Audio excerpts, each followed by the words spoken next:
i ye dɔnni da i faso kun Renouveau FM. A fɛnɛ man jan ɲɔgɔn na o. U bɛɛ tɛ fankelenw fɛ yen nɔ. Aya. Sikaso Ganadugu man jan ɲɔgɔn na. Awɔ, pango kelen ni ɲɛ wawa kondo. Alexis Kalambiri ale bisimila wagati sera an ko o ma ko Alexis Masson. Alexis Masson fɛn min ma bi an ka jɛ k'a lamɛn Musa Bangali ka kuma bara la.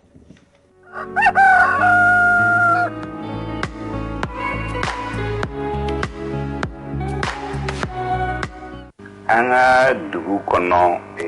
mɔgɔw ka kɛlɛ ye ko baara ti di fasodenw ma minnu ye kɛnyɛrɛ ye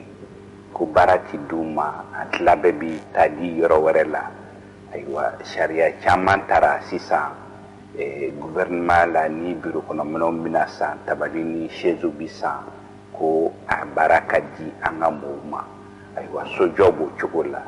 n'an ye ATT bugu ninnu lajɛ fɛn caman bɛ yen min bɛ se ka fɔ an ka kɛnyɛrɛ ye sojɔlaw ma caman bɛ yen minnu ye wari minɛ ani u ma biriki kelen ta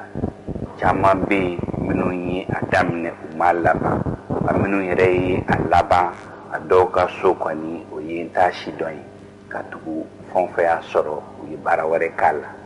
ayiwa n'i b'a fɛ kɔni baara ka d'i ma fo an ka sigi k'o kuma fɔ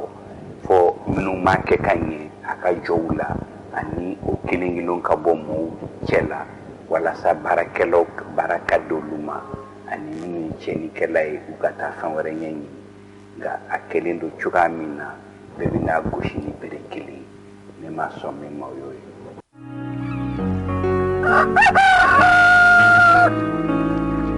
Alexis Masson min ma o ye nin ye sɔgɔmaden na an bɛ faamuyaliko ɲuman ɲini kanubaga bɛɛ lajɛlen fɛ janjo an ka don maa wulili an bɛ kɛnɛ to ale bolo ko nin san laban ninnu kɔnɔna la an y'a ye k'a fɔ coup d'état o bɛ ka kɛ Mali kɛrɛfɛ jamanaw kɔnɔna la yalima ko fɛn jumɛn de bɛ o ɲɛfɔ coup d'état minnu bɛ ka kɛ an kɛrɛfɛ jamanaw kɔnɔna la ni san laban ninnu kɔnɔna la o bɛ ɲɛfɔ cogo di Dawuda Kinda ale ɲininkara Isa Kabasi de bɛ fɛ an ka jɛ k'u ka baro lamɛn.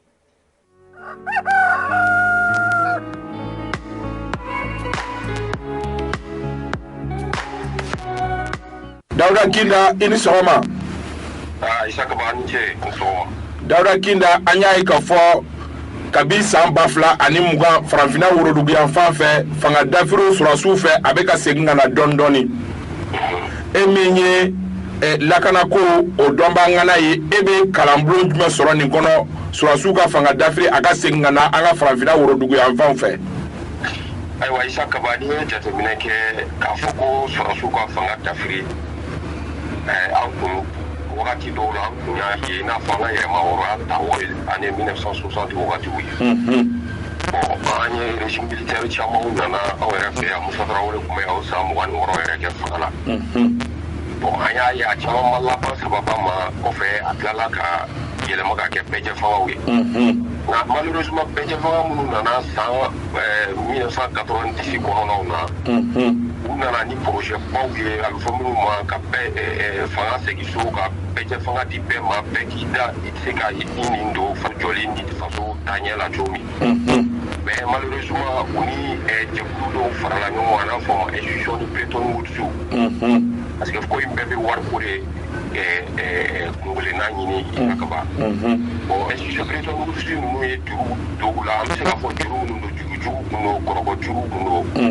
nka u obligé k'u mabɔ fɛn caman na domaine caman na n'a bɛ fɔ minnu ma domaine régalien de l'État armée b'o la. O la an bɛ fɔ min ma ko an b'a fɔ min ma ko ka armée ninnu k'u ka fonctionnement dɔgɔya min y'u ka financement dɔgɔyali a daminɛna o wagati ninnu. Armée ka financement dɔgɔyali o nana ni gɛlɛya caman ye armée kɔnɔ a bɛ fɔ min ma condition même des hommes de rang n'o ye sɔrɔsiw yɛrɛ ka paiement ko n'u ka sɔrɔ cogoya ye. Ale n'u ka minɛnw u bɛ kɛlɛ kɛ ni minɛn minnu ye. O dɔrɔn tɛ n'i y'a dɔn ko armée Isa Kaba i ko de k'i sigi k'i hakili jɛ ka bɔ. Minɛn min bɛ se ka bi armée kan bi sini ma san 20 san 30 i b'olu bɛɛ pere wa. An ka fanga minnu nana démocratie fangaw ma se ka o lawaleya. Parce que olu tora tubabuw ka parapluie sécuritaire kɔnɔ n'o ye Faransi ka base militaire minnu bɛ farafinna yan nɔ Mali la Sénégal Tchad olu ye u nɛgɛ k'a fɔ ayiwa kana ko armée financer ama kula kolosi atina bi awma avec kele a ko sebe bibi na terrorisme wulile mu fleni ka fo ko anga armée be se ka terrorisme kele ka se adana ni armée ma se ka terrorisme kele ka se adana bono mana funa be dati kido goro ma ko politicien no e homme politique mu no pouvoir là be sura su nyana kinga ko no ka fa donc on est dans les galères parce que armée affaiblie là gasurasu al nous affaibli là ou se ka fanga kon d'Afrique voilà pour do boro chogo yo tiso tali be sorala il y a jate mine ka je et a fomi ma ko sociologie politique groupe de be ko jamana ko société civile do e politicien yo do e religieux yo do e barakela commerçant nous be groupe social de jamana ko fa be mununa France fait un groupe social do mais lu ka différencier mi marfa de bolo bolo bon et puis finalement la diako institution donc fin be ta so finiti la ko do be fina protéger donc ni terrorisme na ta foko kila tiade fali be ka kulu la Burkina era ta min kera ko ya nyo yi kila tiya fali be ka dauka ko do mere nana ye ka fo so mu do chama formel do ko sebe o ba do mo be ka ke to on fait armée normale quelqu'un qui est comme les conditions réelles d'une armée normale au do quoi on va donc on fait une politicien te ka so ko parce que politicien ça moi sera le armée yani formé gagner ni na marfa yana ma du mo na se ka coup d'état qui là il parler ko ke fait na on fait na la ban coup d'état il fait donc formation fait un béni mo mi fait na doni parce que ma tata armée ko no bibina avec ça va bailler en quel mec au te mali droit avec jamana en quel fait jamana jamana mo be ta armée ko no abetere flemi dem senana wa kalanke u bambe kuma u banembu yere la wolu takudu armée ko no donc no lui fanga so armée ko no doro al fo ma ko discipline o tina yala to no te anye sénégalais encore a kusa ina santé menina mangam bawlila e me amala ba ku de tala ni jamana wora kundu en quel fait jamana na jamana ke menina kele bagera sénégal mais atika la ba ku de na tugum na parce que formation do be sur la mi ba iro la ka fo a gelera tugum manenga jamana d'Afrique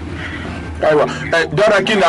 darakina ambaye ka fo ni mina ke so wi ka CEDEAO to fega ya tukuni de Burkina tay exactement ni mina CEDEAO to fega ya parce que CEDEAO aklina kan isa ka ba ango fo no wen ma chama ba fanga bo CEDEAO la bo CEDEAO ne ba fo Mali o et puis empire de woga du fo na sa empire du Mali ma Mali ju la jamana yi Mali jamana min da yele lendo farafin jamana to ye be ko on fe nga ta fo Maroc donc Mali ka tanye be faranyoga la Mali ka tanye de ka poto ulai mais il faut faranyoga mi do ka faranyoga nyana me akana ke CEDEAO bureaucratique ina ko fe be décider bureau fait président élite sou fait il faut ka ga CEDEAO du peuple CEDEAO mi na ba fo ko be je fanga ka ke penye fami konolo mo ambe se jamana doma parce que il faut ka ngo fo nyami démocratie bunte ko démocratie be se ka ko ka manifester wo ki min ka di da so ko fo démocratie ni yere de développement ma dinga tanye tant que système be communauté vraiment communisme socialisme démocratie na fait mal wolo ara ma dinga tanye la ka yi wala fu do système be donc il faut qu'on fasse c'est là où on c'est là où on peut faire des mamans qui état pour sanctionner les mamans qui ont gagné là na fa imuye jamana do ma c'est là jamana do ma il faut qu'on puisse pour miro là aywa darakina ambe ifo kasonga ni hakilina nyuma ban nundi ama ambi ifo oui ko isaka ba ngi ko parana merci beaucoup merci.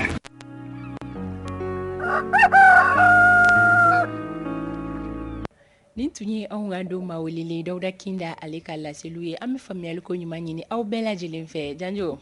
Isa Kaba ye kumaso la sɔrɔ o b'a yira k'a fɔ walawalali olu wagatiw sera i n'a fɔ bakurubaw la an ye ɲɛfɔli kɛ aw ye cogoya min na k'a fɔ bi Isa Kaba ale bɛna walawalali kɛ aw ye kumasen min kan o bɛ tali kɛ coup d'état la yalima coup d'état ye fɛn sugu jumɛn ye Isa Kaba ale bɛ ɲɛfɔli kɛ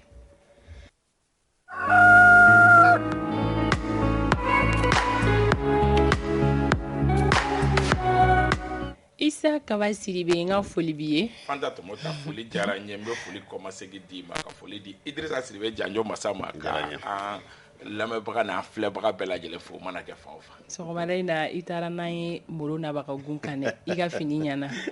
N'i y'o fɔ sisan Mɔsi nabaga gun kan. Amadu El Kɔnare b'a fɔ ko n bɛ ka coup d'état soutenir Burkina ka sɔrɔ ka bin sibiri don ni fini bɛ ka ni fini don. Ayi non ni fini b'e bolo ka sɔrɔ la coup d'état ma kɛ o depuis la. Coup d'état soutenir ka bin fini. Amadu gɛlɛya b'a la o. N'i y'a kɛ tan tɔ n bɛ taa fɔ sisan ko n bɛ ka coup d'état soutenir ka sɔrɔ ma coup d'état soutenir. K'i ka dɛmɛ b'o ye. Ayi n ka dɛmɛ t'u ye.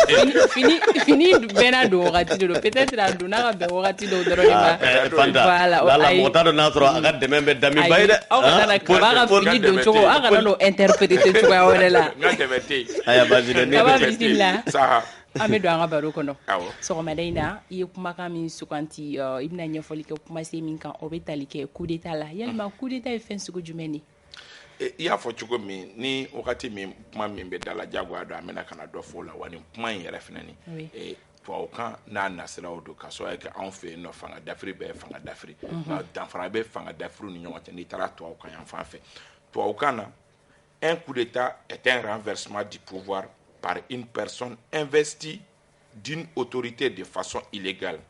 et souvent brutale. On le distingue d'une révolution qui est un soulèvement populaire. Il est aussi différent du putsch qui est un renversement du pouvoir par des forces armées. Ko coup d'état ye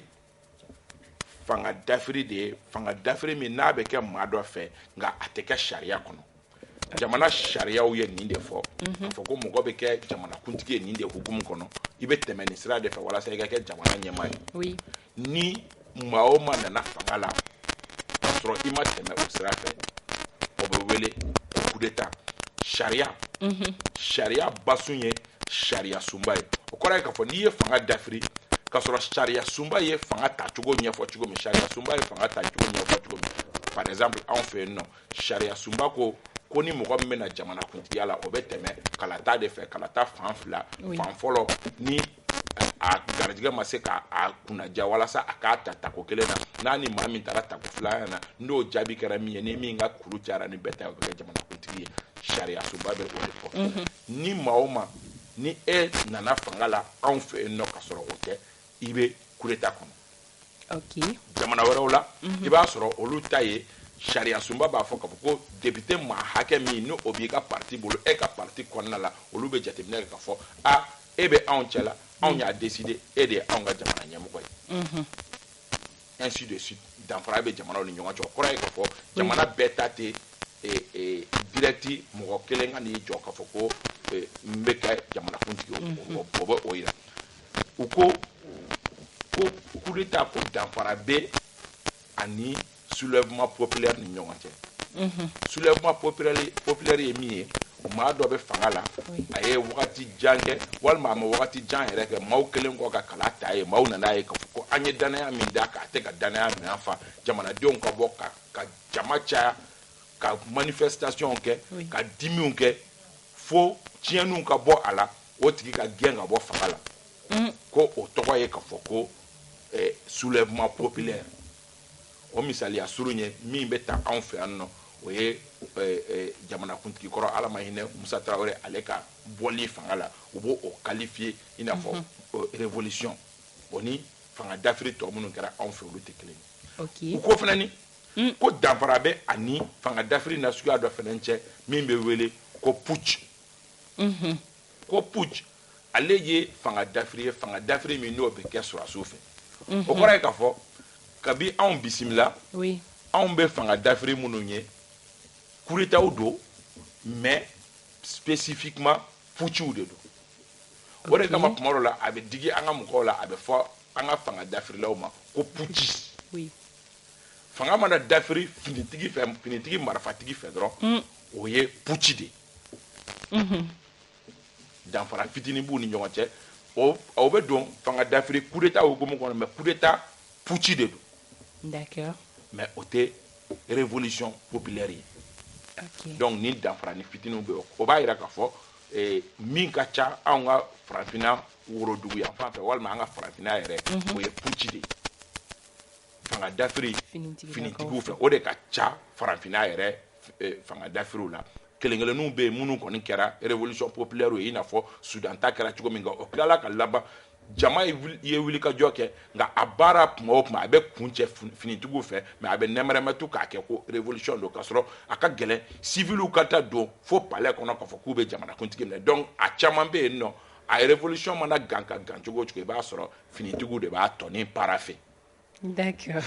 Janjo. Oui. Bon, est-ce que ɲininkali bɛ ne bolo na peut-être hakilila ni n ye faamu de ye parce que danfara minnu an bɛ mun minnu mɛn ka caya donc a ka kan a ka dantigɛ peut-être maa bɛ se ka min fɔ dɔrɔn o ye walima ka se ka min fara a kan c'est comme coup d'état ni ne y'a faamu kaba a bɛ i n'a fɔ ni min na coup d'état la dɔrɔn o kɔni bɛ jamana sariya sunba kɔni bɔlen ka bɔ yen. Caman b'o kɛ danfara ye min ye caman b'o kɛ o bɛ u ka baaraw nɔgɔya o b'u ka baaraw nɔgɔya ka sababu kɛ une fois que fanga dafiri yɛrɛ kɛra sariya kɔ kan i tɛ se ka baara kɛ n'o sariya kelen parce que e yɛrɛ tɛ sariya kɔnɔ mais n'i continuera k'i bɛ baara kɛ n'o sariya ye o bɛ majɛw bɛ na e yɛrɛ ka baara kɔnɔ tuma dɔw la wa majɛw bɛ baara kɔnɔ yɛrɛ siga foyi tɛ a la ka sababu kɛ une fois que n'i ma constitution bɔ yen nɔ e bɛ ka baara kɛ ni constitution ye député minnu bɛ yen a fɔra k'a fɔ k'olu bɛ baara kɛ yamaruya min kɔnɔ constitution ye fɛn o fɛn fɔ e tɛ ka baara k'o si kɔnɔ donc majɛw bɛ na o de kama anw ta fili kɛra min ye a daminɛ na constitution ma suspend anw fɛ yen nɔ mais mɔgɔ minnu ye fanga dafiri kɛ Mali kɔfɛ olu y'a faamu k'a fɔ o kɛra fili ye Guinékaw nana u ye fɛn fɔlɔ min kɛ o ye ka fanga ka constitution suspend Burkinakaw kunu olu ye kuma fɔlɔ min fɔ o ye ka fɔ ka constitution bɔ yen nɔ fɔlɔ ka sɔrɔ kɛ ni an bɛ sariya sɔsɔ kɔnɔ an ka taa ni sariya sɔsɔ ye 100% n'an yɛrɛ bɛ sariya kɔnɔ an ka to sariya kɔnɔ. Ok, kaba fanga dafiri a mana kɛ a na suguya fɛn o fɛn i bɔra k'i da don danfara min bɛ u ni ɲɔgɔn cɛ i ye o explication di an ye o faamuya n'i ye e yɛrɛ ɲininka kaba personnellement e ka yeta bɛ se ka kɛ jumɛn ye fanga dafiri kan a mana k'a modèle fɛn o fɛn. Fanga dafiri ye fɛn ye mɔgɔ o mɔgɔ n'i ye démocrate ye ni vent de la démocratie an bɛɛ lajɛlen ko a ka ɲi bɛɛ ko a fangaw ka ta cogoya min na bɛɛ bɛ i yɛrɛ sɔrɔ a ka kɛ jamanadenw k'u ɲɛnamɔgɔw ta bɛɛ ko o ka ɲi nka min yera an ka fangaw la bi na o ye ka fɔ kabi wagati damadɔni fanga nana kɛ élection nana kɛ a bɛ i n'a fɔ mɔgɔ wɛrɛw y'a fɔ marabagaw ye ka fɔ bon fɛn dɔw bɛ yen nɔ a ye aw sen bɔ olu la an b'o ta aw ye o dɔ ye lakana ye o lakana ko o de bɛ ka gɛlɛya bi layidu min kun taara démocrate ye ka fɔ bon aw k'aw occuper école ko la aw k'aw occuper da dumuni ko la aw k'aw occuper an b'an occuper aw ka lakana la lakanabaliya nasuguya dɔ nana an ka farafin jamanaw kɔnɔ min ye terrorisme ye bi in na minnu ye layidu ta anw ye k'u b'an ka lakana ko ta o kɛlen don k'olu yɛrɛ kamana gan a kɔlɔlɔ fɔlɔ bɛ bi mɔgɔ jumɛnw kan o ye finitigilakaw ye o de bɛ ka ko gɛlɛya finitigilakaw bɛ ka furajalan sa diɲɛ don o don donc o temps kɔnɔ ne y'a fɔ yan nɔ kabi 20 janvier don n ko fɛn kura dɔ binna an kan an tɛ fɛn kura min cogoya dɔn an kun ma labɛn k'a makɔnɔ k'a fɔ k'an ka sɔrɔdasiw ye fugariw tɛ mais an kun sigilen tɛ n'a ye k'a fɔ ko ni kɛlɛ nasuguya bɛ la donc a minɛn fana kun tɛ an bolo ka sababu kɛ fɔlɔ mɔgɔw kun deginen don min na jugu lakodɔnnen don a sɔrɔ yɔrɔ dɔnnen don aw bɛ labɛn kɛ tile 4 tile 5 k'a fɔ bon nin don masina an b'an labɛn an bɛ taa ninnu an ni ninnu bɛ ɲɔgɔn sɔrɔ mais bi na don t'a la wagati t'a la u bɛna bi aw ka cogo bɛɛ an kun ma labɛn k'o kɔnɔ donc o na se hakɛ dɔ ma marabagaw ma solution foyi sɔrɔ u tora maa minnu ye layidu ta u ye k'a fɔ ko an b'aw dɛmɛ u tora o tigiw kɛrɛfɛ n'an ye ɲɔgɔn cɛ ka taa sommet de pau la an bɛ ɲɔgɔn cɛ ka taa yen fɛ ko sécurité ko kuma mais ta tɛ ka mɛnɛ si tɛ ka bɔ o bɛ o kɛrɛfɛ jamanadenw fana bɛ faga donc surasiw caman bɛ yen nɔ minnu siga donna u dusukun na wa o fana ni kɛrɛfɛ surasiw bɛ gundo o dɔn ko ninnu na i bɛ taa sɔrɔ civiliw tɛ minnu dɔn tuma dɔw la u b'a dɔn k'a fɔ nin tigiw bɛ ka nin min kɛ tantɔ ko wɛrɛ bɛ biɲɛnkala ɲininaw sen dalen bɛ biɲɛnkalaw ka kuma dɔ la donc a tɛ ɲa min kɔ a bɛ kɛ o ye ka sababu kɛ layiduw ma timɛ o bɛ ka baara tɔ gɛlɛya n'o tɛ fanga dafiri tɛ fɛn ɲuman ye an ka farafinna taga ɲɛ ma fanga dafiri kɛra yɔrɔ o yɔrɔ i b'a sɔrɔ n'aw kan ka san 5 kɛ ka baara minnu kɛ n b'a misaliya di n'aw kan ka pont dɔ jɔ 4 pont jɔ Bamakɔ yan nɔ ni fanga dafiri kɛra baara bɛ segin kɔ ka sababu kɛ o baara bɛ sumaya mɔgɔ minnu kun kan k'aw dɛmɛ k'olu baaraw bɛ sumaya fɛn ɲuman tɛ nka kuma dɔw la i b'a ye k'a fɔ baaraw tɛ taa a dɔw kɔ walasa hakilinaw ka yɛlɛma walasa taabolow ka yɛlɛma walasa hali maa minnu ni aw n'olu ye kuma ɲɔgɔn ye olu ka se k'a dɔn k'a fɔ ko baaraw taabolo yɛlɛma o misaliya surun ye Janjo Masa y'a fɔ cogo di jamana wɛrɛ bɛ se k'a ka kɛlɛcɛw ta ka n'u cu anw fɛ yen nɔ hali an t'a kalama hali u t'u sara an na i b'a fɔ k'a fɔ ko jamana ye batɛmɛsira de ye bi in na i bɛ taa sɔrɔ o waleya ɲɔgɔn i bɛ taa sɔrɔ o tigiw deginnen don o kunnasuguyaw kɛlɛ la n'a kɛra ka tɛmɛ dɔrɔn u bɛna fɔ bɔn an yɛrɛ kun nana ni ninnu ye jamana ɲɛmɔgɔw b'a fɔ a ka ɲi sa n'aw nana ka ban mais bi hakilinaw falenna mɔgɔw b'a fɔ o tɛ ɲa ninnu bɛɛ ye waleyaw ye waleya minnu n'u bɛ hakilinaw la kun ne m'a fɔ ko c'est une fin en soi ne m'a fɔ k'a fɔ ko a bɛna an ka lakanako bɛɛ kɛ tɛk mais hakilinaw ka falen hakilinaw ka falen tagabolow ka falen o bɛ dan sigi sɔgɔmada n'a jɛmukan na Kaba wagati ale tɔ man ca ni kuma kuncɛ kuma minnu b'i bolo ani folikan an ka sɔrɔ ka kanbɛ boloda kuma kuncɛ kuma ye min ye dɔrɔn ka duwawu don kɛ fanga dafiri bɛ ka kɛ jamana o jamana la hali ni fɛn ɲuman tɛ n'a bɛ kɛ sababu ye ka jamanaw bɔ ni dengandɔn na an bɛ degun min kɔnɔ jamanadenw bɛ degun min kɔnɔ a fanga dafiri kelen o kelen a bɛ kunbɛn ni nisɔndiya ni wasa ye o b'a jira k'a fɔ fɛn dɔ man ɲi o mɔgɔw tɛ jamanadenw tɛ baga u yɛrɛ ma ka kɔntan ka bɔ carré kɔnɔ ten tɔ degun dɔ de b'u kan o de b'a to kuma o kuma ni fanga dafirilaw bɛ bɔ ka nisɔndiya kɛ mais fanga dafirilaw fana k'a lajɛ jamanadenw ye min fɔ a ka to o la i n'a fɔ dɔw y'a fɔ cogo min la souveraineté le dernier mot revient au peuple souverain